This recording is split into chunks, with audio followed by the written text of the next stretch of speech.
Всем привет!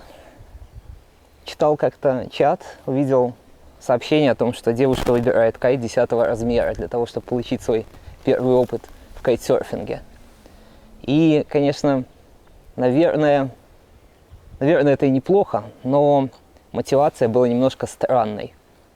По сути, есть возможность уехать на 2 недели там, в Египет, например, и для того, чтобы сэкономить, наверное, и как-то не платить больше за прокат кайтов, она решила купить свой.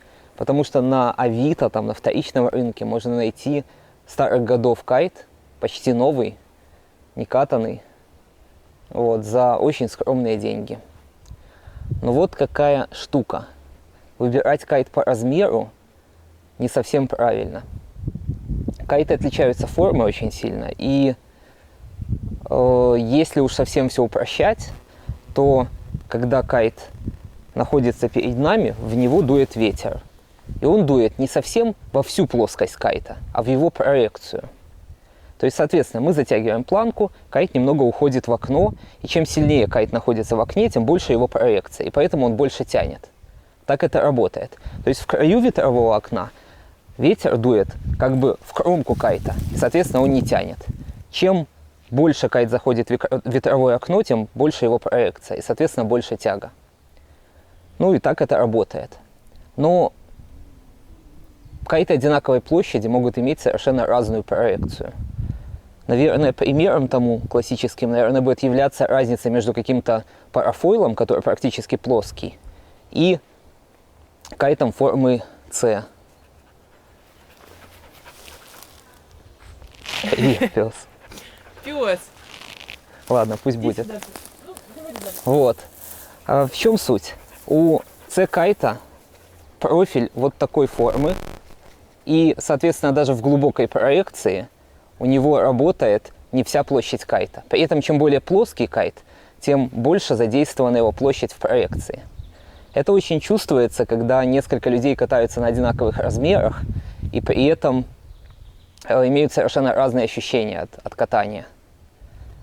Например, у меня был кайт с сильно загнутыми ушами, а у моего товарища с достаточно плоским профилем. И в один и тот же ветер я испытывал, скажем так, нехватку ветра, а он был в таком нормальном передозе. Вот, это один из моментов. Отсюда, кстати, вырастает легенда, что парафойлы тянут сильнее. Парафойлы не тянут сильнее. Просто если посмотреть на типичный парафойл имеет очень раскрытую форму, и, соответственно, у него будет самая большая проекция. Об этом, кстати, говорил Майк в одном из переводов про сравнение OpenSea и DeltaSea кайтов. Поэтому получается вот такая история с размером. Это не то чтобы маленький такой фактор, потому что если взять, например, DeltaSea и OpenSea, то в силу более цешной формы OpenSea он будет тянуть немного меньше, и размер нужно будет выбирать на размер больше.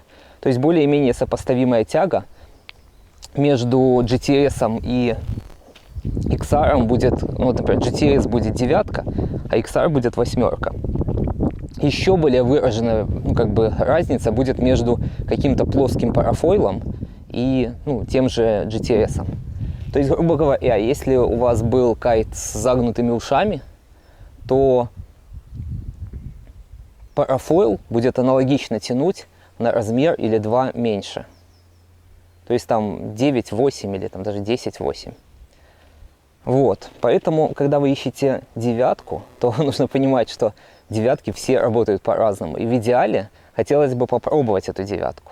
Но есть еще один фактор. Это удлинение. Если посмотреть очень приближенно, то некоторые кайты больше похожи на квадрат, а некоторые на вытянутый такой прямоугольник. И вот насколько я для себя это представил, что на скорости кайт, который имеет большую ширину крыла, начинает, даже не так, наверное, большее, собственно, удлинение. То есть у него меньше удлинения, у него больше ширина при меньшей длине. Он будет как бы стаскиваться в центр окна и, соответственно, начнет тормозить. Поэтому кайты с которые больше похожи на вот такую, не знаю, как объяснить, лопату или квадрат, они имеют меньшую скорость.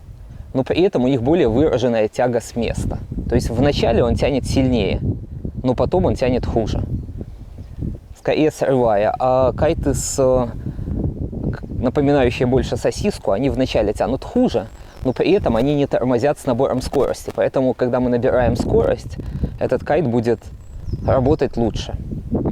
Соответственно, если говорить про учеников, ну, вот, про мой опыт, наверное, то мне больше нравились кайты, ну, так как я не гоняю там на каких-то скоростях, с большим, ну, как бы, более квадратные. Это такие обычно ученические модели, иногда вейвовые.